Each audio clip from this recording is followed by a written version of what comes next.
everyone.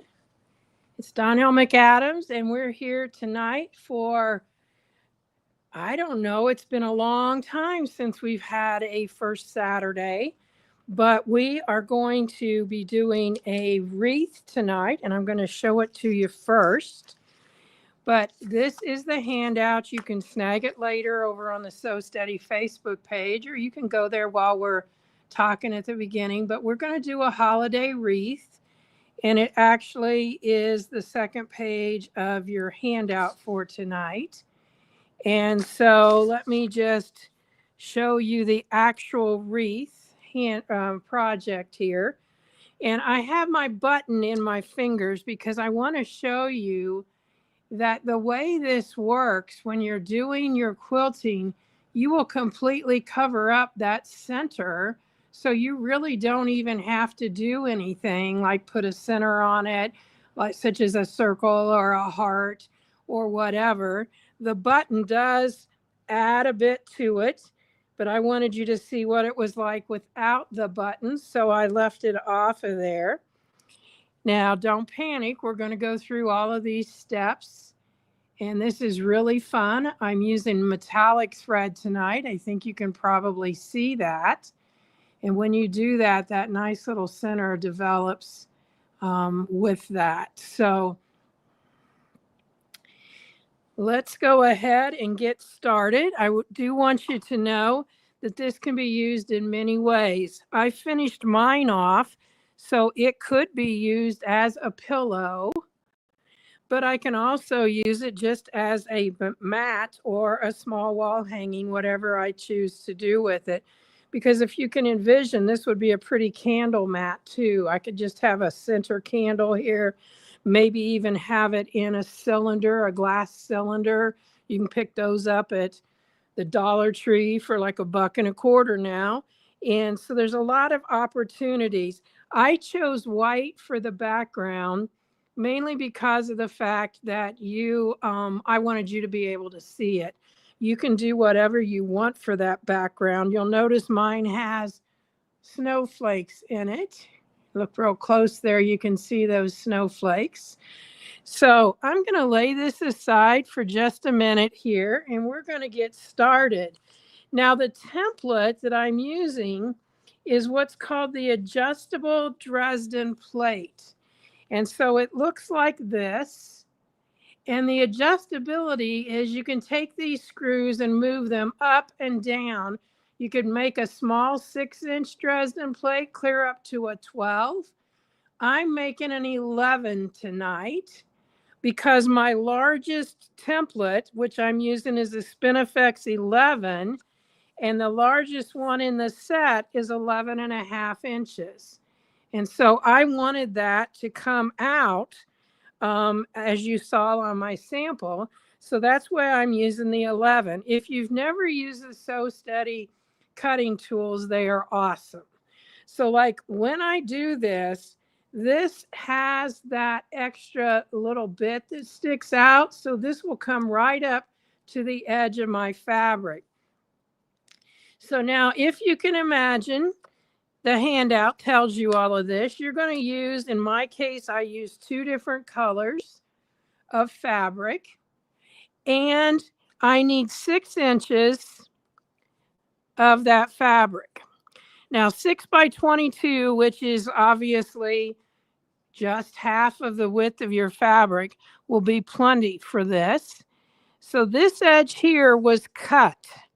So what I'm going to do is I am going to turn my mat here so that I can line this up on one of those straight lines.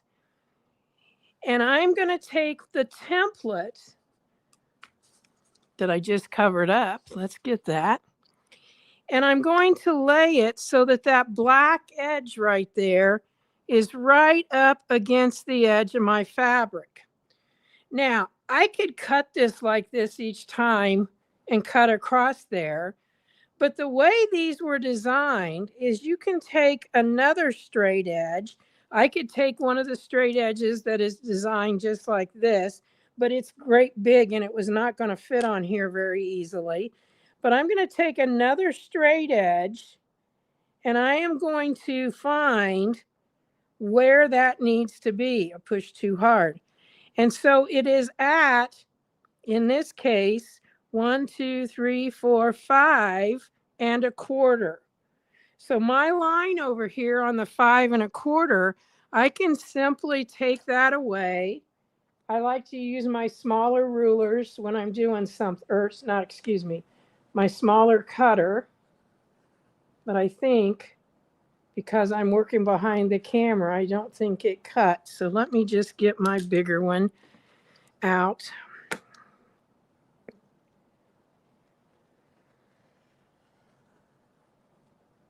I'm used to standing up with my cutters. Make sure it's cut all the way. And then to do this, I'm going to need 4 pieces like that. So what I'm going to do is I'm simply going to fold this over, because I've measured this all out so you guys would have the right amount of fabric. So I'm going to fold that over, take my template and lay it on there so it butts up. Oh, you can't see. So it butts right up at the bottom there. And because that's already been cut the correct width, all I have to do is cut right along this side.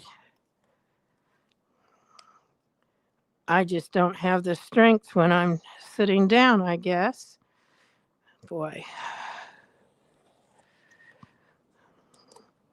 that's kind of embarrassing because that's a super sharp cutter.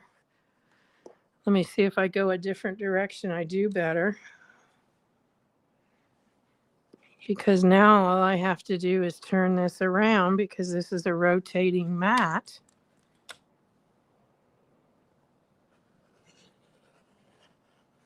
Yeah, that felt a lot better. All right. So I already have 4 of them ready to go. So now I'm just simply going to do the same thing with my other piece. I want to get it folded so it's exactly, and I cut this before so that I know that side is exactly straight. And again, I'm going to get on one of my lines. And even though I know it's 5 and a quarter, I'm going to show you again how I come to that. So I'm just taking that where it says 11 and pushing that up because it touches right on that edge. I'm going to take my ruler down here and match that up with the 5 and a quarter and the 5 and a quarter, and I can move this out of the way. Now, when you buy these rulers, they give you that kind of instruction so that you know how to use them. And these are screws here that allow you to move it up and down. You just loosen those up, and whatever line you line it up on is what you're going to be using. So let's fold that one so that we can get all 4 layers at once. And this one doesn't matter how I place it on my cutting mat. I just want to make sure that I put it right up at that edge and I have enough on either side. You can see it's even up there.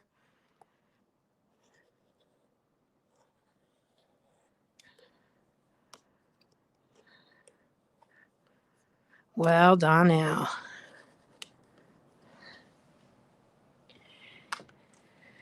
And we'll just rotate it around again.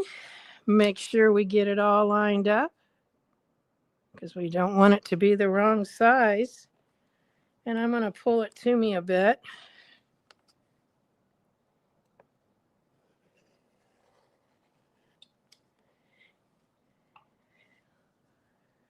All right, let's get my cutter closed up there. So now what we're going to be doing is this is the middle here. So we are going to take these and stitch them 1/4 of an inch across the top there. So I'm just going to lay this part aside because I really don't have any more cutting I need to do. And that'll leave me with my pressing mat there. And we're going to come over here to the sewing machine.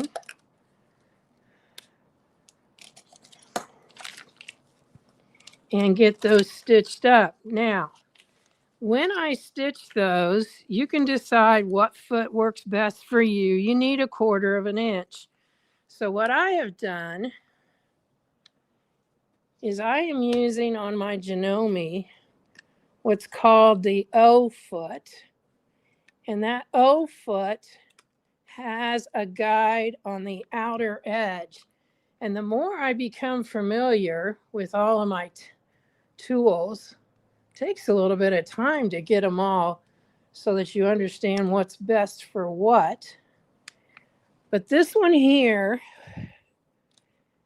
as I was using it today on something else, I thought, boy, I'm going to show them that tonight. So this has a rudder on the side here. I'll just pop it off so I can show you. You can see that little rudder that sticks down there? It has a rudder, so it's kind of like its own built-in guide. And I have to tell you something kind of funny today. When I turned my machine on, it basically choked on me. And that sounds kind of crazy, but it didn't really choke. But it has an automatic sensor in it that tells it. It's based on time, how much time I have sewn on it. And it came up and it said, you need to clean your bobbin case area. And I thought, oh, no, I don't. I've cleaned that plenty. But it was right. I opened that thing up and it was just really, really kind of packed. So even if you don't have a machine that tells you that, treat your machine to a little bit of a 15-minute spa every now and then so that it will perform to its best ability for you. Now, what I'm looking for here is my little starting piece. And what I'm going to do is I'm going to move the needle over so it is at 1/4 of an inch. Now on mine, I have 91 needle positions. If I can't find a good 1/4 of an inch, I got a problem. But I'm going to show you how. I know 9 is the right number, but I'm going to show you how I test that.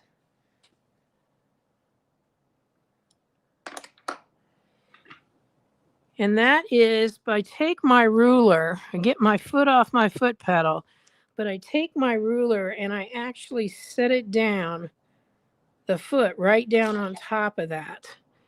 And that way I can look right in there and kind of hand wheel my needle down to see that it is going to be lined up right with that line. Now, if you like to do a scant, you can move it into maybe 9.1 so it'll come in closer. I am perfectly fine, especially on this project, with just doing it with that 9. So now I've started my stitching. I'm pulling my wide end together and start out on the point. And because I've started there, I'm just good to go. I'm going to lift that foot up so I can just get it underneath there.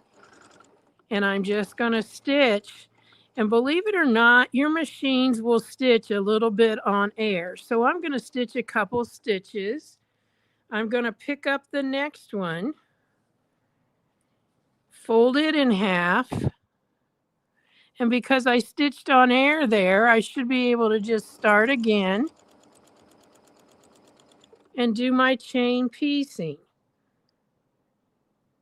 Now, when you're doing that little bit of stitching on air, like I haven't done it yet, I'm going to be right here so I can support the fabric coming out the back so that the threads will just kind of chain stitch. So here it's at the end. I'm going to chain stitch about 3 or 4 stitches.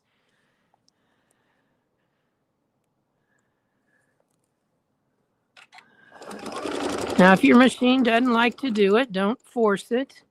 So it looks like I got all 4 of those done. So let's start on the other colors.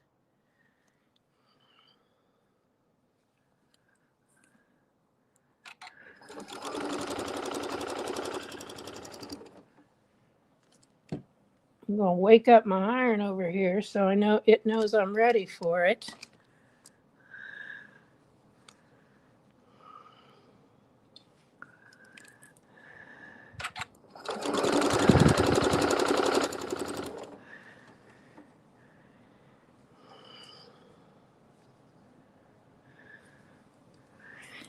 Here we go. And the last one. Now, if you wanted to change that to, let's see, I started talking and I shouldn't have done that. If you want to change that stitch to a 2.0, you can to make it shorter stitches, but I don't think you're going to have any problem with this because I know how it's constructed. So now what I'm going to do is take my sharp scissors and at the fold edge, I'm just going to cut that off just a little bit. That thread wasn't even attached there. I like to keep those little things away because I don't want them getting down in my area there. So it's basically snip one and then snip the corner. And see what I mean? It's right underneath there. So I want to get that thread. You can kind of see that little chain stitch right there.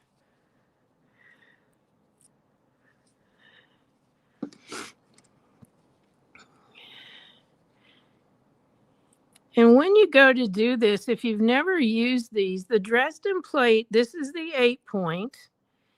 It comes in, let me get my package to show you.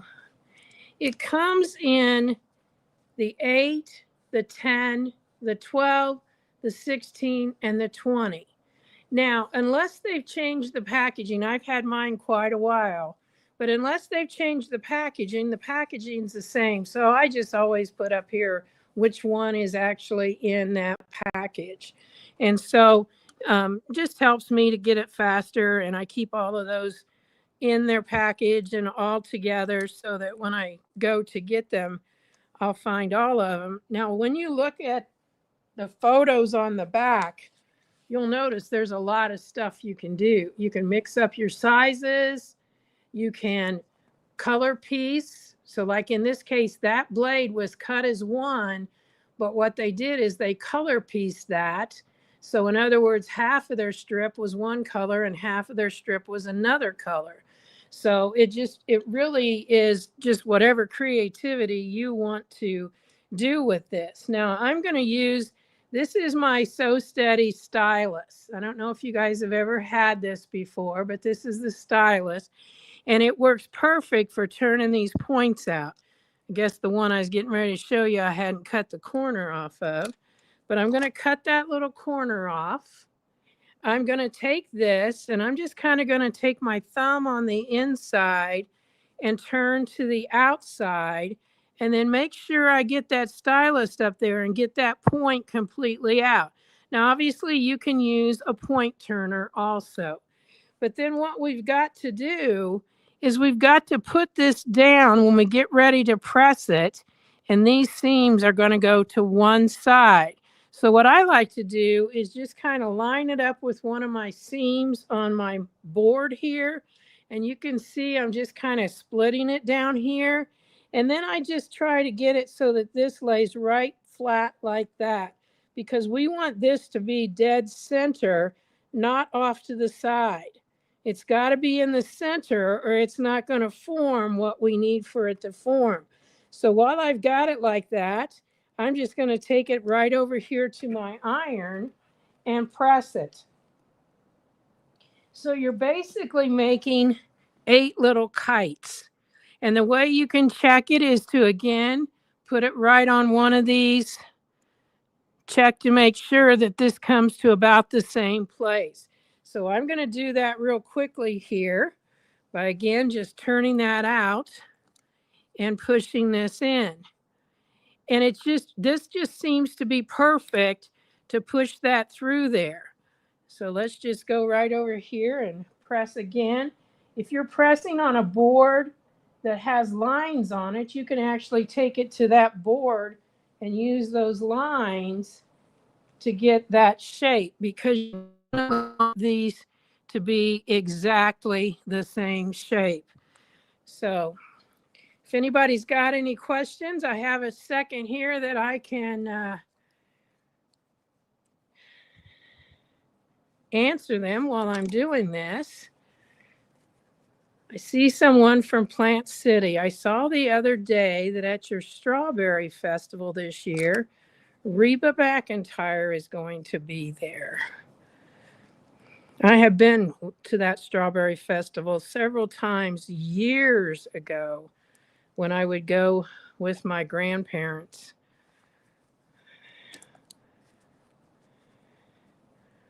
Seems like I'm always in Florida in the spring, but not at the time of the festival. So anyway.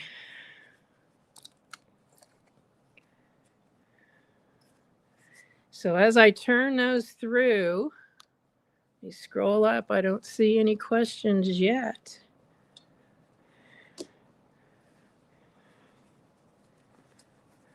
This is one of those that can be, it doesn't have to be obviously a holiday wreath. This can be a real stash buster too. And can be one of those that you use all different fabrics. I had so many that I wanted to use tonight, but I thought I better use something that's a little bit plain, because otherwise when I start doing the ruler work, you're not going to be able to see it. But just think of this. You could use border prints too. So if you've got like some scraps of border prints, or it doesn't have to be scraps, but you could use border prints so that you would have a design going around your Dresden plate. And I don't know exactly, but I believe that Stacy has allowed us to do what we call a daily deal, where you're going to get a percentage off. So in the code, if you order today and you put, I believe there's a place for a code, just put daily deal in there. I'm not sure if it's 15 or 20% off. If I get a chance here, I'll go check that. But that allows you to get these templates. And if you don't have that Spinifex 11, obviously you could use something else. I just happen to love that Spinifex 11, so I have the whole set of them. But it will allow you to get that off at a discount for watching today. All right, here we go. So let me get a couple of things out of my way and back where they're supposed to be. And what you want to do with this is stack the ones up that are alike. So I got my 4 like this, and I've got these 4 this way. So now on either side, all I got to do is pick this one up and lay it down and lay this one on top of it. And we're going to make these match up.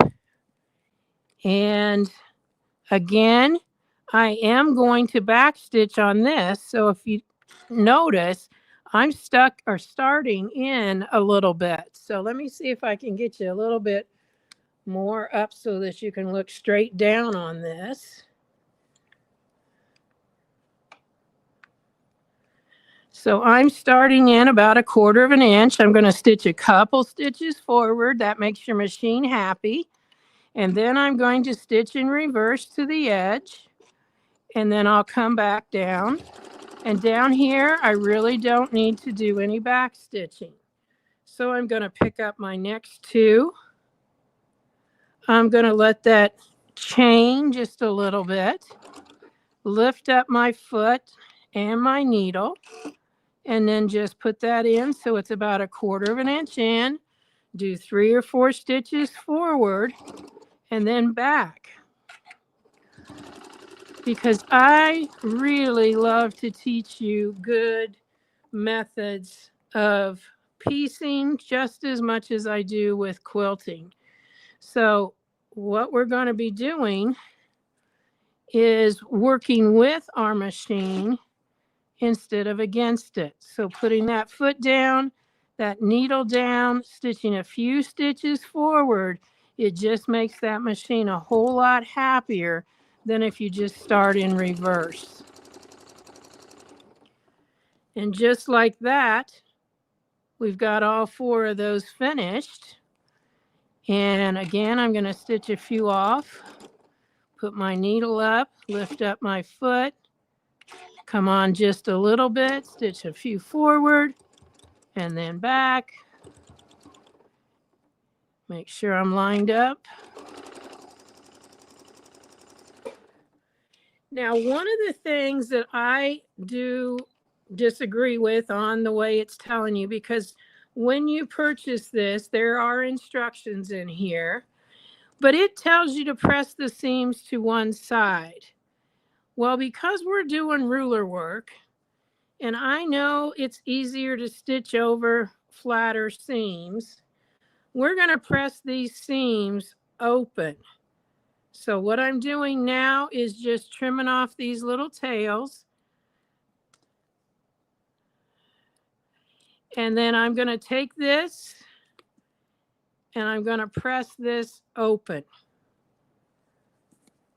Now you could use a roller or what they call a wooden iron, but I think just taking the time to get it pressed is the best thing, because when we go to put this together, we want it to fit together so it lays flat. Some of you are probably going, I know exactly what she's talking about. Because sometimes when you put what we call petals or blades together that go into a circle, they don't always lay flat. I didn't have any trouble today. And I want you to see up close, that seam comes down this way on each side. So when you're looking at the front, you're not going to see any of that. Pressing is one of the most important things, as with any sewing project, is to do your good job of pressing. It just makes all the difference in the world. And it's basically press as you go. Don't wait until the end and then try and figure out what you should have pressed. Just press. So we've got these seams now all pressed open. And so what we're going to be doing is putting these together in a pair. You can see we don't have much space down here. So when we get these all together, it's going to be pretty much closed up circle.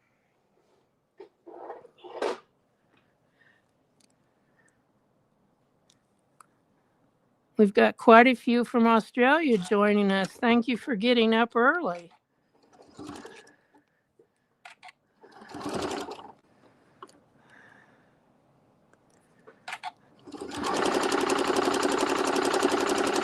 So we're going to stitch that, and I can stitch off of that one.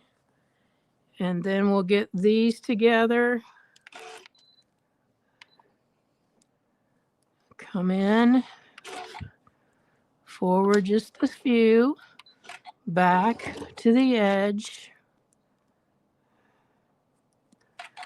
And then just right down there.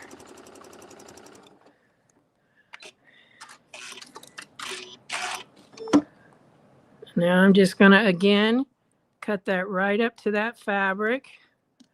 And the same thing with this one. And we'll press those open.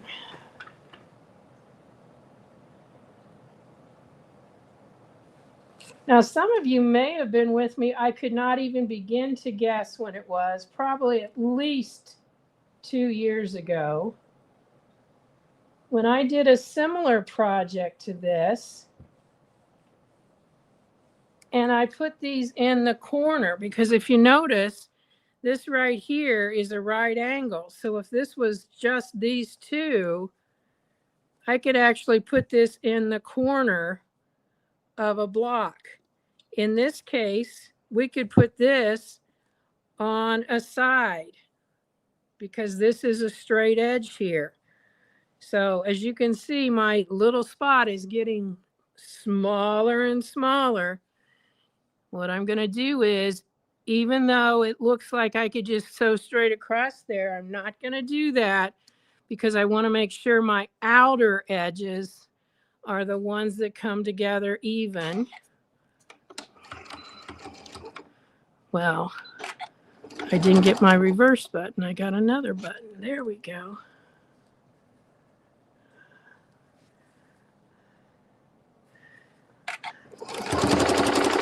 So we're going to come across, stopping there in the middle and just cutting those threads. And I'm going to flip it over because I just want to make sure that I get this exactly even. And the easiest way to do that is to start from that outside.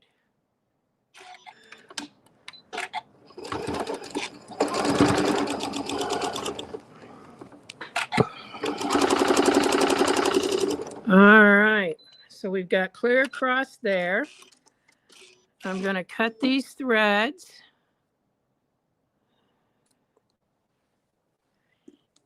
And cut these over here.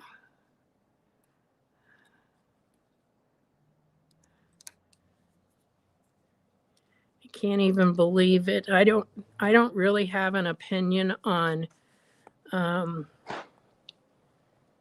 daylight saving time or anything like that, but it's hard to believe it's just now a little past 5:30 and it's dark out.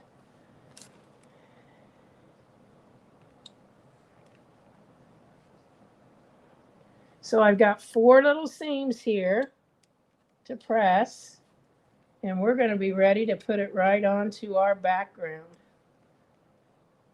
Now what I've done for the background, and you'll get this when you get the handout downloaded, is I have cut a piece of 18-inch. I've cut a piece of fabric 18-inch square, and I've cut a piece of fleece 18-inch square. So I'm going to be putting that fleece behind my background square, but first I'm going to mark it so I'll have it ready for my stitching. So as you can see here, there is not much in that center. And by the time we quilt, it'll be pretty much gone. So it would seem kind of silly to actually sew a circle over that unless you wanted to. You could even put a yo-yo over it. But you can just use a button if you want to. So I'm finished with that template. Let's just lay this aside here. And again, if you joined us late, this is what we're making. So you can see that I've used a metallic thread. All right. So here is my piece that's ready for putting this on. And I have already marked my center. So now I just need to get my crosshair square. And for those of you that don't know, I can use my Frixion pens because I spray starched this twice and pressed it with my iron. I pressed it so that I now have a barrier on there that I can now go ahead and use this marker and it will come off. So right there's my dead center.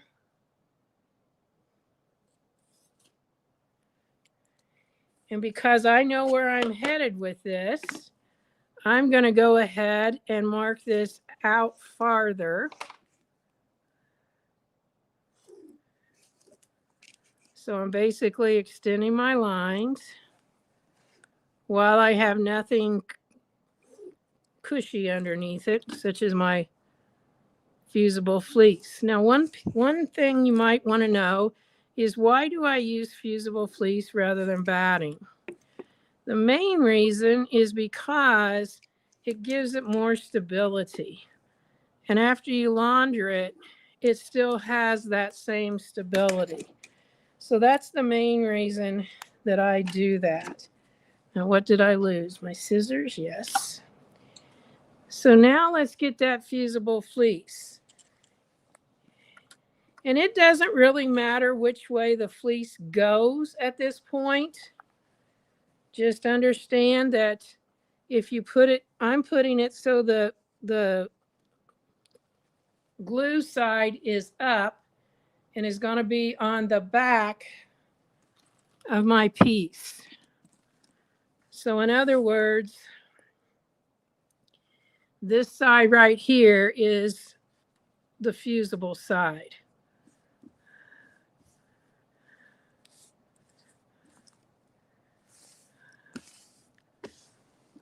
Okay. So now what I'm going to do is I am going to use a different foot. I'm going to use my multi-purpose foot. If you have like an edge stitching foot, that will definitely work for this. Because what we're going to do, I love having my big Sew Steady drawer down there, so all of my pieces of my feet and all of that will fit in there. Let's get this over so you can see it a little bit better. You can decide, do you want the points up like that, or do you want it like this? I probably should look at my other one, so when I finish, I have like a matched pair. So I have the green metallic points like that. So all I got to do is get the other 4 or the other 3 lined up the same way, and I'll know I've got it right in the center. Now at this point, a few pins are a good idea. You don't have to pin every single one of them, but I would put in a few. And what I'm going to do is I am going to move over. I see a thread here I want out of there.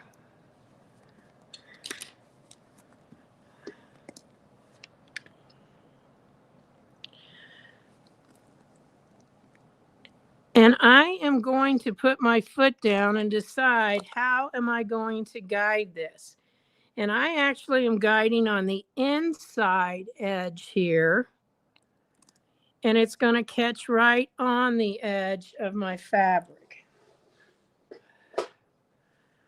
So I'm just basically edge stitching this on.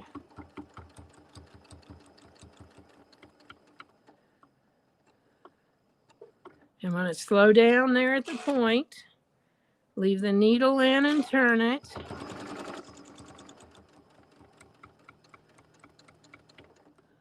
And when that needle hits right in that crease, you know it's time to turn. Now you notice this kind of wants to pop up here a little bit. Guess what? I'm in control of that. Now it's in that place. I'm going to turn this, and I'm going to make sure that I get this as flat as I possibly can. Now, after you quilt it, no one will ever know that.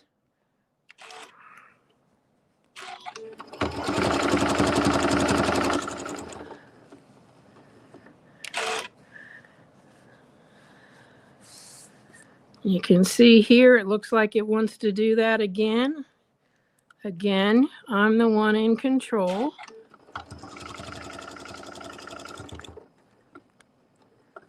And you can see the lines I've drawn aren't coming out exactly lined up with those points.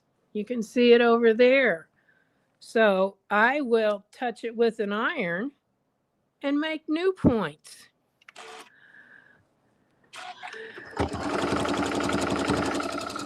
Somehow when I first started, I must have just moved it a little bit.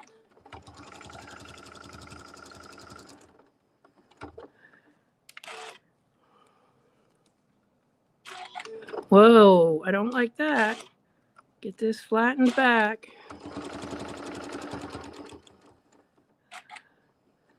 For those of you that have been around a while, you know my saying. I used to be a perfectionist. I gave that up. It's not worth it.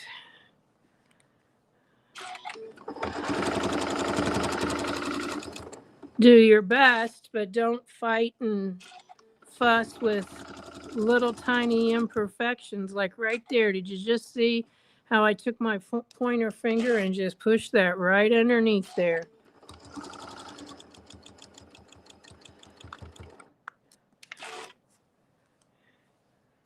And those of you that know me well know that if it's too bad, I do take it out. Nothing I've done here is perfect, but it's not too bad either.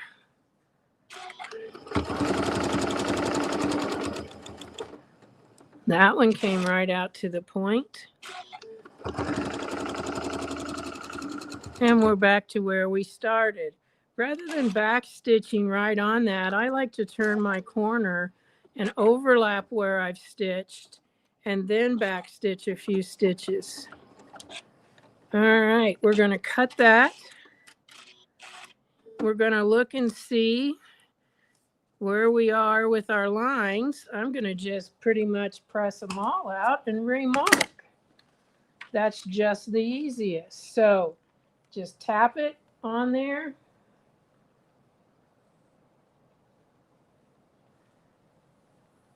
For those of you that are not familiar with how easy it is to get rid of the marks, the heat just takes them away. So let's get that ruler again and my marker, and we're going to go back, and I'm looking straight across there. So there's a line.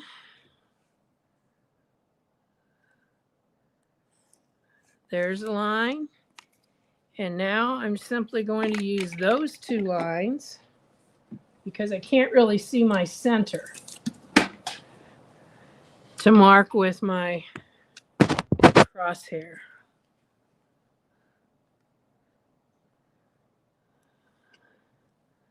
Well, that's probably not going to work either because that's not big enough. If I had my 12 out, I could. So we'll just use the green ruler. That is what we call our centering ruler.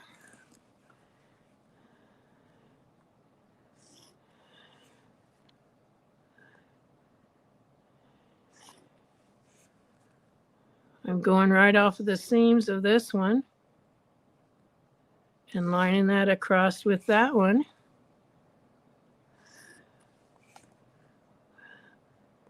Because you can see that one was way off.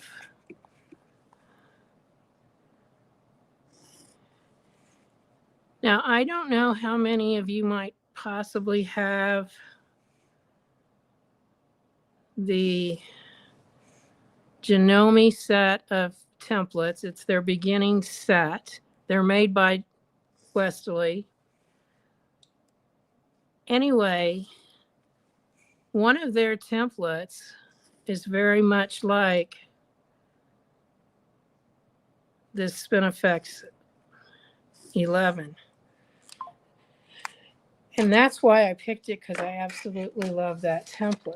So our Spinifex 11 has many ways to do the designs. You can see here all of these different things that you can do. And this comes with 3.5, 5.5, 7.5, 9.5, and 11.5. And the one that's like this, the one for the Janome is 5.5. So we are going to use this, and on the ones that have the green metallic, we are putting this wide edge out, the wide side of that. And the ones that are on the inset line here, well, the ones that have the points, I should say, are the wide side out. And then these are ones that go the other way. So I'm going to come right in here to the center. Whoa, some of you saw what happened there. I don't have my machine set up for ruler work yet. So let's get that done.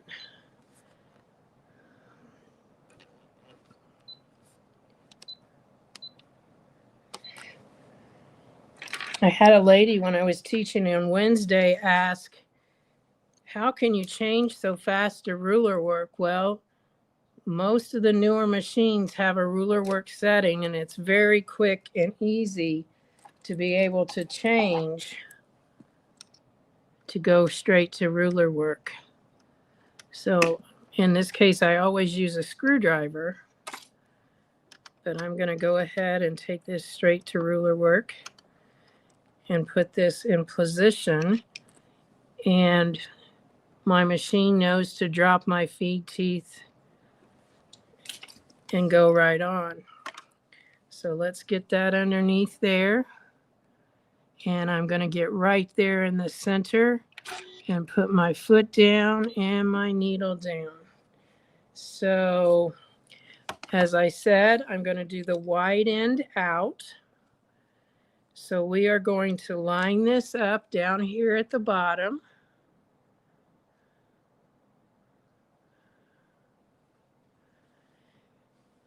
Okay.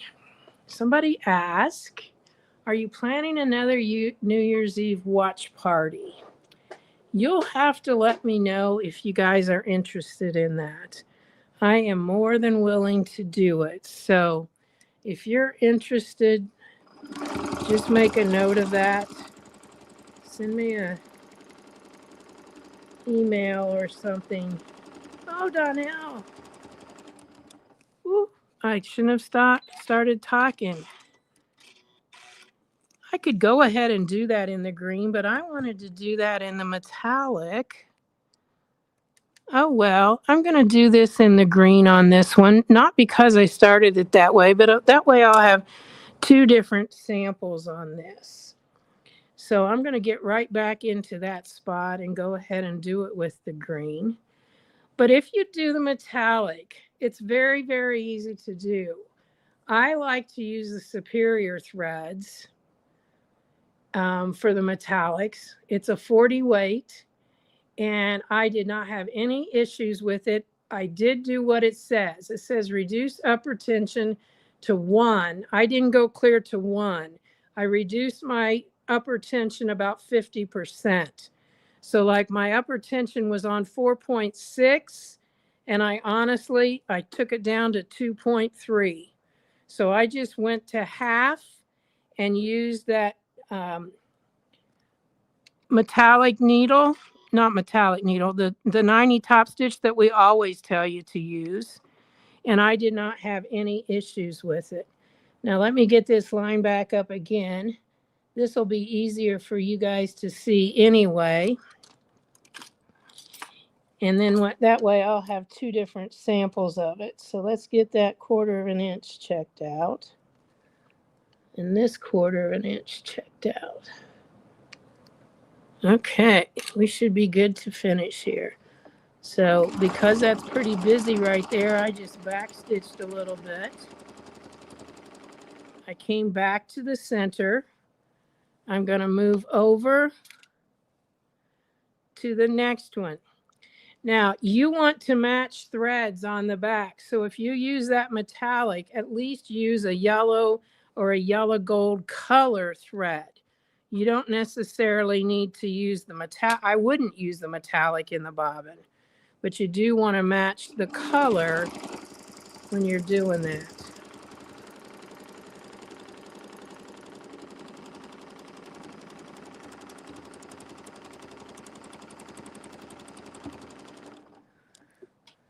So we'll move over to the next point here.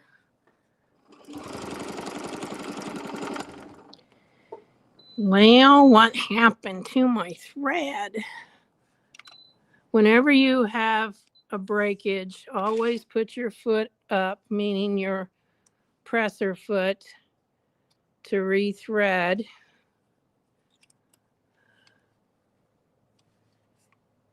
Because that's the only way you can get it in the tension discs.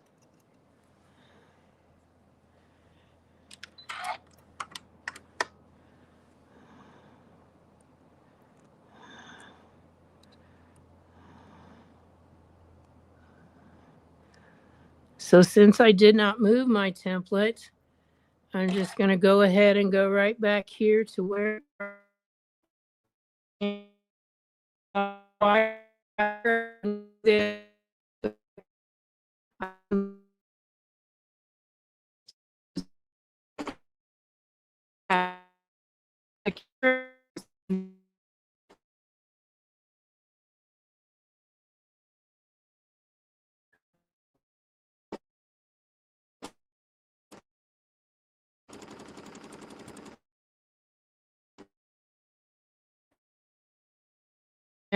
here.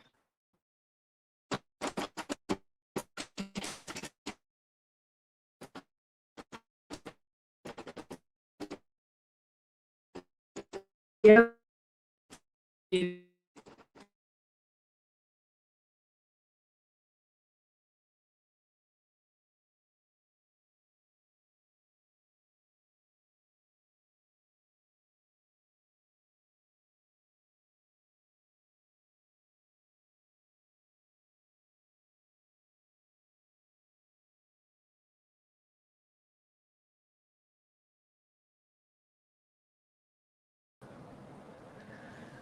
Yep, the video froze. I think we're back now. When you are doing ruler work with metallic, you want to make sure that, like in the corners, you really hesitate because of the fact that in the points, because of the fact, if not, you will miss the point. You will not get a good point on that. So I'm going to go ahead and change my needle because it seems like it's not happy. And if it's not happy, we might as well deal with it. Funny how it worked fine with my metallics, and now it's acting a little bit strange. So on my Janome, I use purple tip needles for doing my ruler work. They are 90 top stitch needles.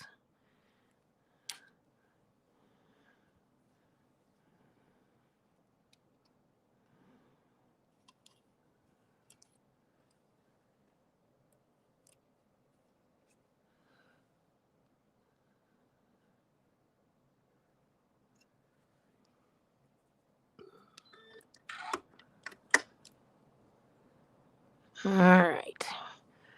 Y'all know the routine. Come back here, put my foot down, put my needle down, get that thread out of the way.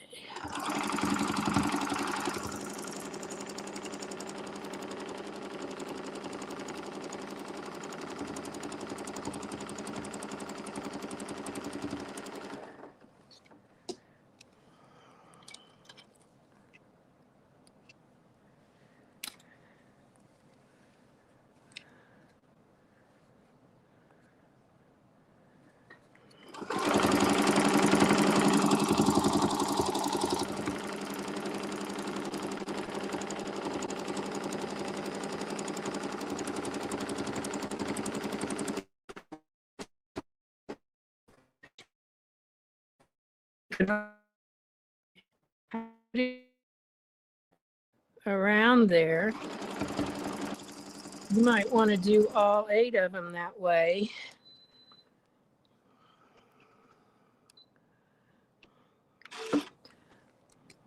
Now look, sewing machine, you're making me frustrated in front of all my friends. You got to get your act together.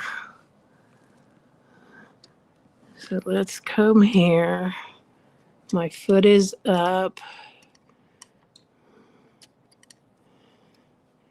So I could have blamed this on cats. That's happened before, but they're nowhere around. They're both sleeping.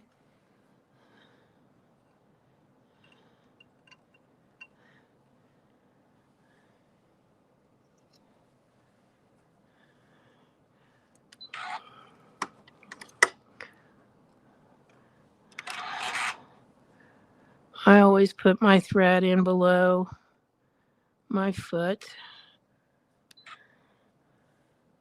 Didn't move it, so I'm going to go ahead and put it back down. And I'm going to adjust the height of my foot a little bit, in case that might be it.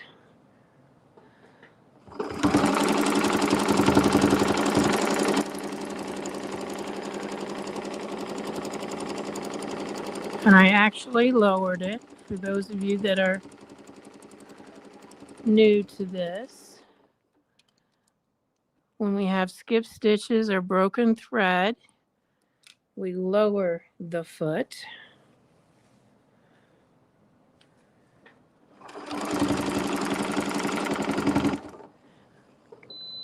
Oh.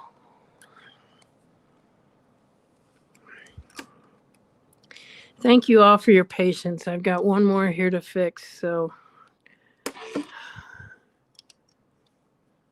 I'm looking at my thread over here on the spool. It should be just fine. It's not hung up or anything. So I'm going to lower it a little bit more. Back to here. And let's see what happens.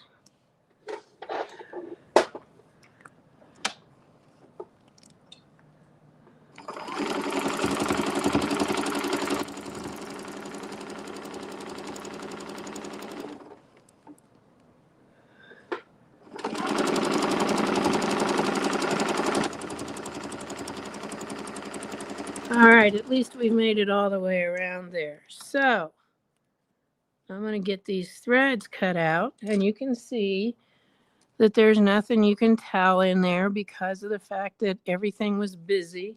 There's a spot right there. That's probably the most noticeable, but if I didn't point it out, you wouldn't see that. So now we're going to try this on all of the others.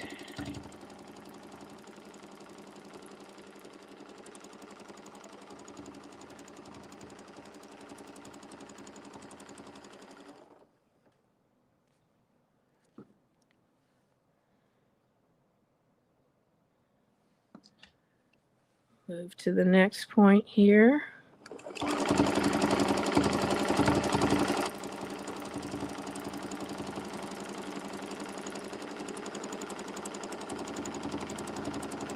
I think you can all kind of hear the difference when it's on this layer of fabric versus just out on this one layer. And that's just because there's more fabric.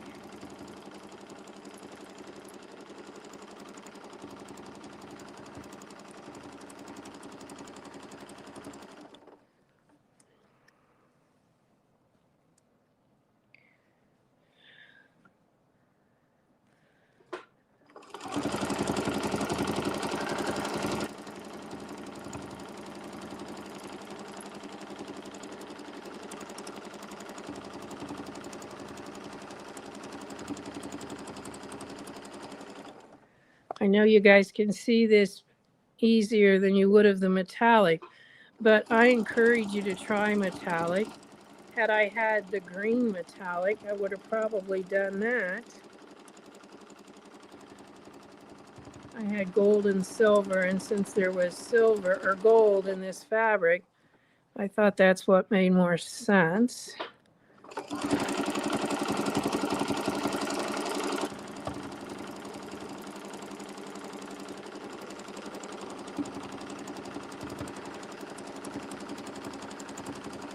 And you can see when I come back around, when I get to the end of this, I'll stop it before I do the last two things, because I've pretty much already covered up my center.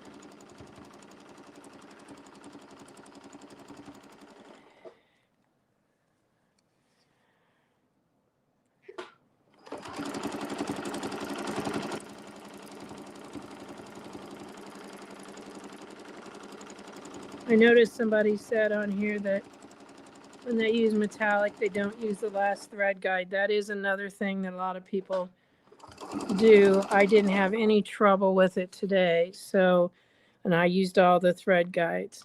So I'm going to go ahead and cut this now. And you can see that that center is pretty much completely filled. So if you didn't want to use a button, you sure wouldn't need to use a button. But let me just show you. Obviously, you can do just something like that or whatever you want to do.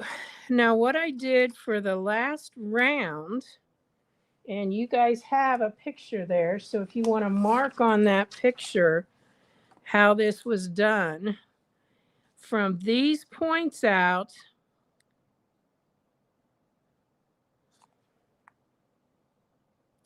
I measured, let's see, these points right here, I measured out 1 inch. So this right here is 1 inch. And then from this point out, I measured 2 inches. So the points that are actually points on the design, we're going to measure out 1 inch. From this one, I'm going to be making a point and going like that to get 2 inches. So from the point, it's 1 inch. From this, it's 2 inches. 1 inch, 2 inches. 1 inch, 2 inches. 1, 2. 1. Sound like we're at the eye doctor, right? 1 or 2.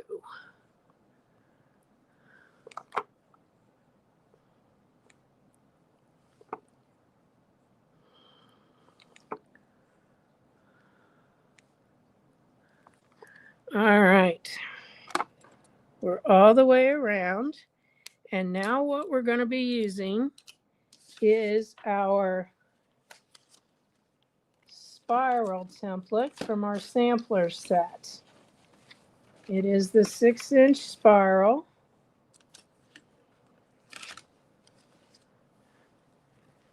I have mine all marked up because I use it for a lot of different things. And we're going to start on an inside. So I'm going to just put that foot down right there. Needle down, needle up, because I want to be able to hide these threads. So find that spot again and put that needle down. Now I'm going to wrap the little loop on the template around the foot and measure my 1/4 of an inch so that when I get to that spot, I will be right in that point. We're going to come back down here.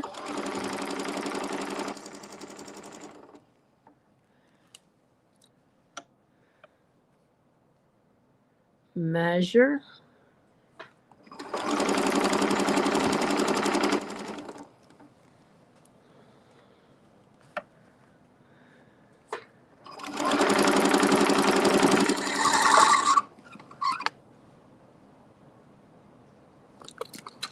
What was that?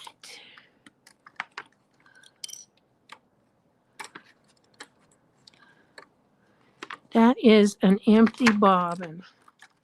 Thank goodness it let me know, because I can always keep the top thread.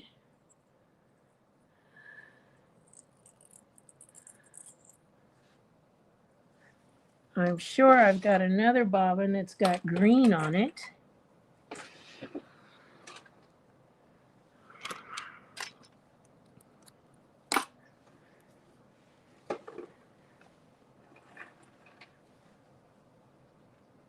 Oh my goodness, what a mess.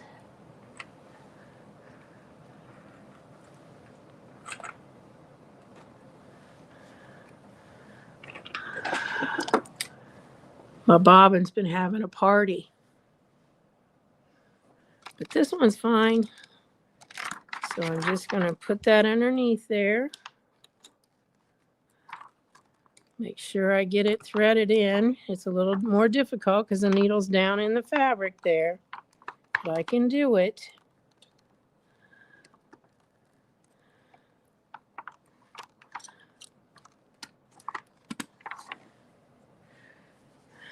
I hope.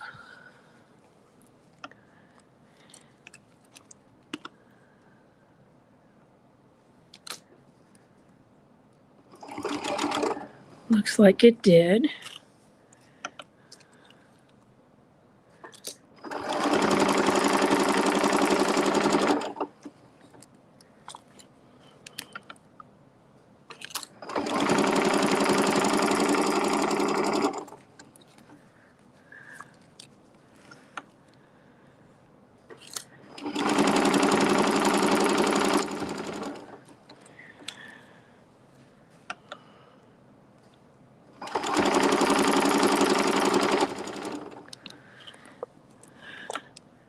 So for those of you that live in California, I'm going to be coming to Road to California, and I will be in Moore's Sewing's booth. I'd love to meet you. It's the first time I've been to Road to California. Kate will also be there in a different booth. So Sew Study is going to really be represented. And that is in Ontario, California.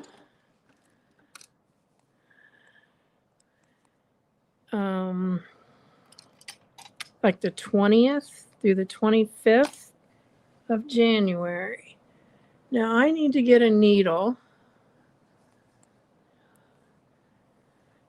And I'm going to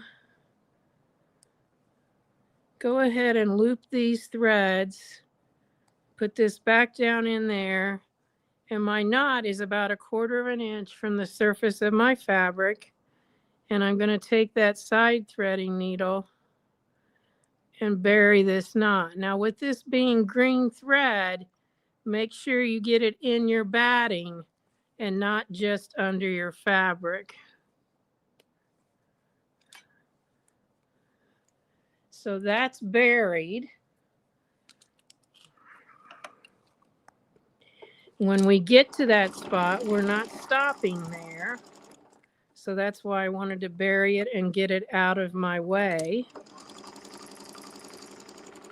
Now, some of you might like it just like this. It kind of looks like a scallop around there.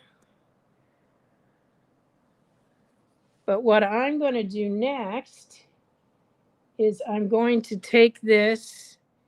Let me think now. I got to think what I did.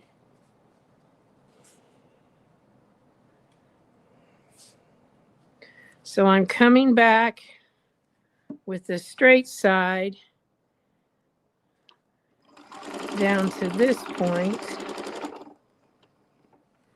and back up to this point. And if those of you that are very good at free motion, you may see some areas here that you want to develop even a little bit further with some of your free motion. So you can do pretty much anything you want to with that.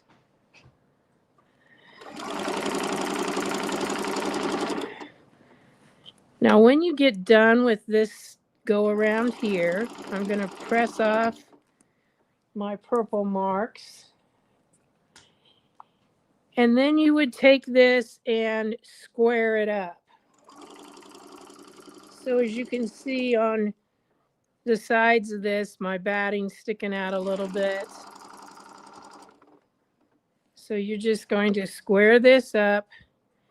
And then for the backing, I had two pieces that were 18 by 12 and a half, which meant I could get my front and those two backing pieces out of a half yard of fabric.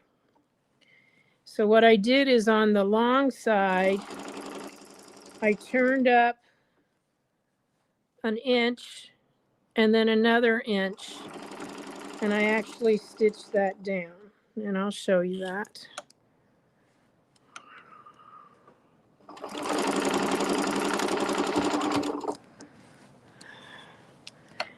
And then I just overlapped them. If you want to make it a pillow with a zipper, you can do that.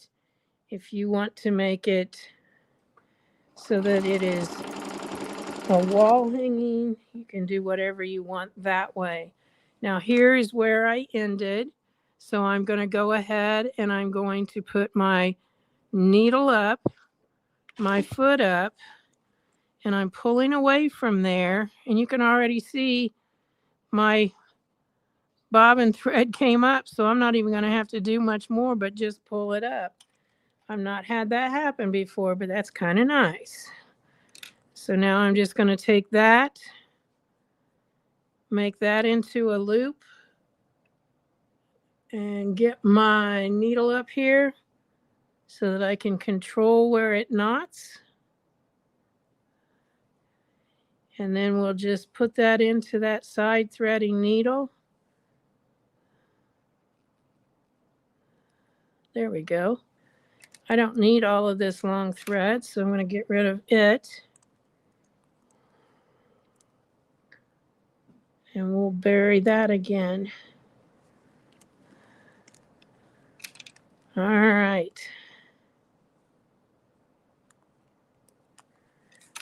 So let me get these marks off here.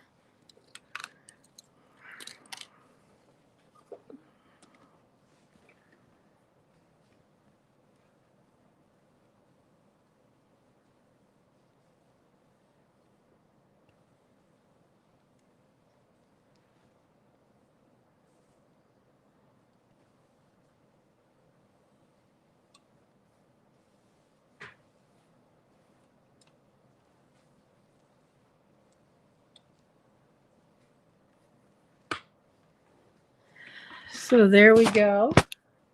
You can see my batting is a little sticking out down here, so that's why I say you're going to square this up.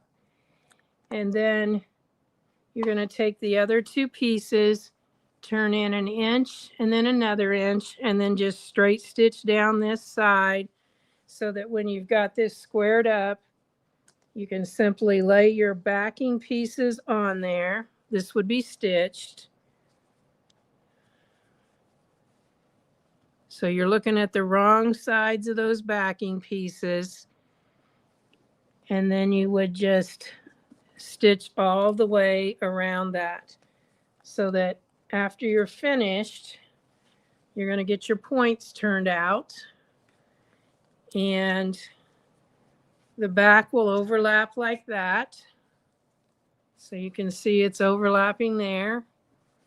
And again, this could be used just as a flat piece, or you can get a pillow form and put in there. There's the one with the metallic, which I must admit, I kind of like the metallic the best, but definitely you guys can see the green stitching on here. Now I'm going to turn it over. Now remember, we had some kind of bad spots with our thread breaking. Obviously lowering the foot helped immensely, but I want you to see the design from the wrong side. It's a really pretty design, since you can't see the center there, but it's really pretty how it all overlaps in there.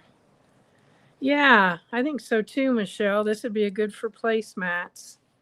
So anyway, thank you all for joining me tonight. And as I said, the handout's over on the Sew Steady Facebook page.